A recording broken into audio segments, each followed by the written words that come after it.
Hello and welcome to this Planner Masterclass from Project in a Box. This is session 10 and we're looking at plan presentation. That is how to get the most of presenting the data that we have in our plan. So we've got a planner file here. It's a fairly typical sort of plan. In fact, it's the example we've used in quite a lot of the sessions so far. And these plans can get very big. They can often be many hundreds of tasks. This one's relatively short at just about 30. Planner is designed differently to other planning applications. Many of them have the sort of data to the right and the Gantt chart to the data to the left and the Gantt chart to the right, and you're therefore a bit stuck with how well you can see the plan or how well you can see the data. You're always fighting for space.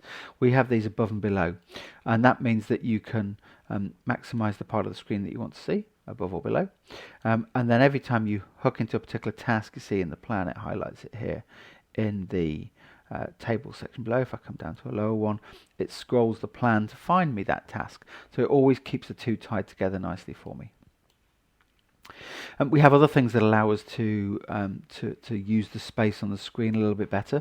We can collapse summary groups, so things that we've already used, like this one. This is already finished, this particular summary group, so I can collapse it like this, hide it out of the way. I still see the summary bar but not all the detail, and that allows me more space to see the detail below. That's quite a common thing. The other thing I can do is I can use views, and there are separate videos on using a view, but I'll just quickly recap that, which is to use one of these pre-populated views, for example milestones and summaries only, which removes the things that are not filtered. So we're applying a filter here, which allows me to just see certain things. That will have changed the data columns at the bottom as well as which tasks we're seeing up above. They're not removed, they're just hidden temporarily for us. And we can use these views to cycle through different types of display, like for example just looking at overdue tasks. We'll come back and mention views when we talk about sharing this data later. So that's something we can do to help with the space and the layout on the screen. But we can also make changes to the actual sizing of these items as well. So I'm just going to switch this back to the full view like this. It's increasingly common for people to have large high-resolution monitors, and that means that when you put an application like this onto a high-resolution monitor, everything seems very small. It does mean you can get a lot on the screen, of course, but they then can be a little bit of a challenge to read. So we've put in something that allows you to choose the scale of the presentation of the text. So we come into preferences here, and this is available in the new latest version of Planner, which we're just launching at the moment. So we've got here on-screen display options. You'll see actually in the Gantt chart area and the list area below. So list area, you can change the font size, so we could, for example, take that up to 11, and we can choose if we're going to show grid lines or not. And in the top part, we've got the ability to fully customize the content that's in this Gantt chart display, the width of the lines, the size of the fonts, the depth of the lines, the task lines within that space, etc. Or we can instead use a scale up feature which will gradually move those for us. So if we take that up to a similar font size to below, which is 11, we can see that it will have scaled up the rest of the areas to match. So bring that back, and we can now see these are all bigger.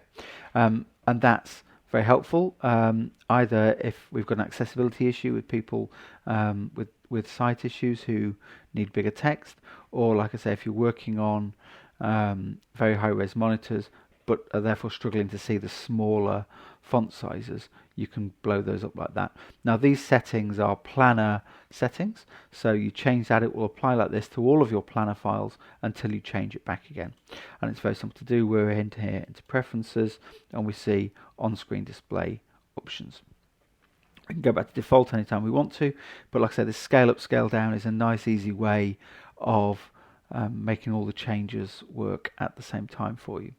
Now the same thing is available for print options as well. So obviously when we're working on our plan, but we really get the best value for it when we share it with our teammates and customers and those sorts of people who we need to understand how the plan is progressing or what they need to do in the plan. Of course, it's Planner and it's free, so you can just send them the file and they can download Planner and make changes to it. But sometimes you don't want to send them it in an editable format, you just want to send them an output of it. So we have outputs available in two different formats. You can output blocks of the data, or you can give them a reporting type output from it. And we've seen this before under the print menu. So we've got print preview here, and the print preview is going to give us the same thing that print would give us, but it means we can see it nicely on the screen. So if I run a print preview, we can see we're getting the chart image, and we're also getting a table that goes with it showing the data that we've got in our plan, and that's running over sort of 3 pages, one of image and two of table. Now we have options that control these as well in very much the same way as we do on screen, and also a little bit further detail. So we create this as a standard image, and then it's dropped into the paper size. So it can be quite low resolution. I mean, it's a small file, of course, it therefore creates, but it can be a sort of low resolution when you print it out and zoom in for detail. But you can change all that. So we can change the size of the image that we're going to drop to the file. We can make it a very high resolution image, and then when we drop it into the page and it shrinks it to fit the page, you'll have a much better definition within that image. And we can also likewise control the fonts and spacings and arrangements of these diagrams, and also the table list part to follow. So it's in exactly the same place. We're in here, preferences, and we've got print display options. So you'll see you can adjust each one of those separately here, or again we can use scale up facilities. So we've got some typical presets here. So I might want to go for higher quality 2, which is going to give me a nice high quality image. So it's gone to image scale width 5, and we've therefore also got very large font arrangements as well. Again, all of those are going to shrink back down because it's going to create it and then drop it back into the page size on the image. And then at the bottom here we've got the list arrangements again, so I can make this the sort of size that I think will fit nicely in the table, so I can see and read it nice and easily. And again, we can also color alternate rows here, so we can give a color that's going to drop into alternate rows in our plan, and we can enable that. So that's now done, and when I come back and do my print preview, I'm going to see something a bit different. So that's obviously a very big change, just to prove that it works. In practice, it's probably too much of a change. We'd want something a little bit more modest than that, and we might play around with the options to get that.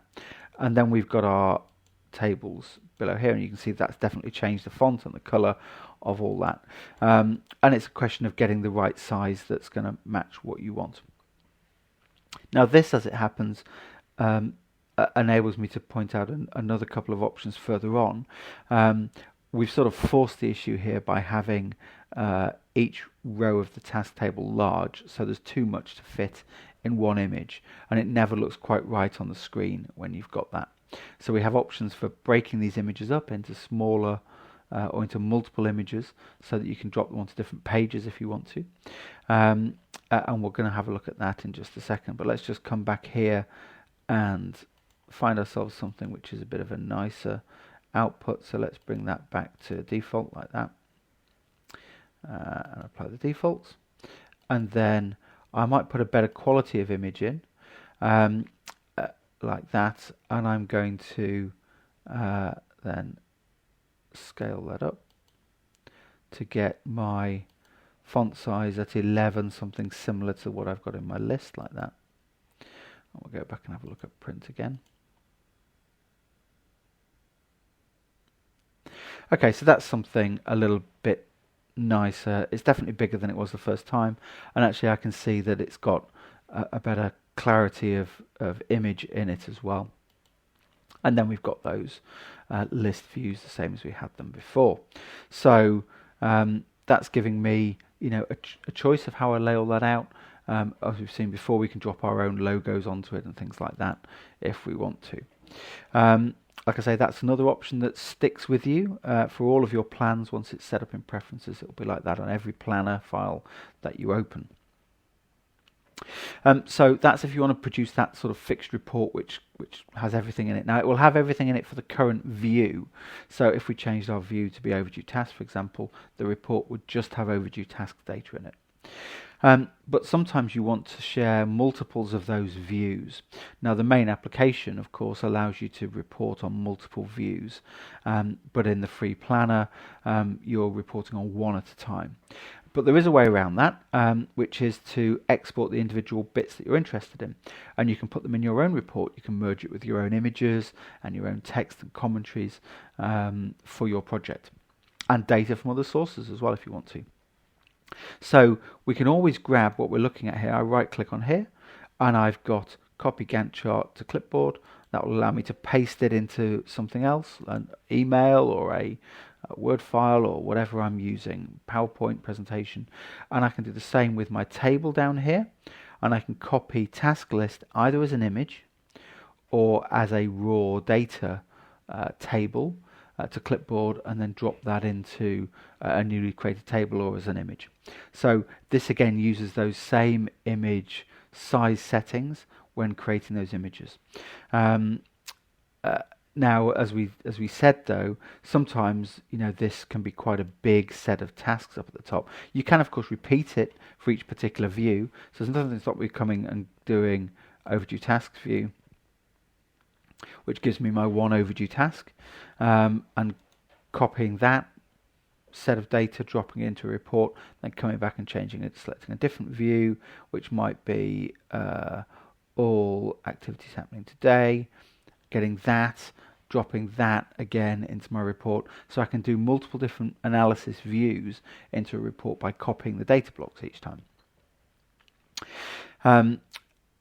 And that allows me to get to a more modest set of tasks each time. But if we just come all the way back to default again and see the full set of tasks, if I wanted to break this down into a couple of images instead, we have a way of doing that. If we come to import export and tasks, and the way we did before, we right clicked on here and did copy Gantt chart as image to clipboard.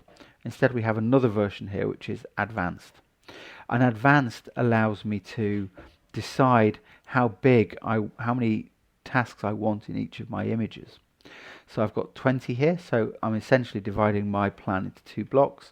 Actually, if I went sort of 18, that's probably a better division into two blocks. It's going to follow all those same sizing instructions again, and I can therefore copy page 1, the Gantt chart and the task list for page 1, and then page 2, etc., and drop that into my separate report. So if I've got a Gantt chart which is big, and to see it on one page means that the rows become so small it's difficult to read them. You can use this instead to chunk up your plan into multiple images. Now this is the sort of thing that allows you to create bespoke outputs and drop them into your reports, and have all that data still visible nicely from the original sources that are here. Again, you can also choose the image width, so this allows you to then decide how good a quality of image you're going to create, very much like we did in the standard report as well. So you can use all these tools to get the data that you're working on and make it easier to interact with on the screen, and then B, in a much nicer format for sharing it with other people. Of course, all of this comes from the free planner. You don't have to have a paid license for Project in a Box to do all this. If you want to bring all these things together at a multi-user level, then yes, you'll need the commercial tools. But to get this into your home-produced report, you can use the mechanisms we've just talked about. Okay, I hope you found that useful. This is session 10 of the Planner Masterclasses, so there's plenty of other content of a similar nature which goes beyond the sort of basics of planning, risk and issue management into the more sophisticated aspects of what we do. So I'd encourage you to go back and look at some of those. Thank you very much.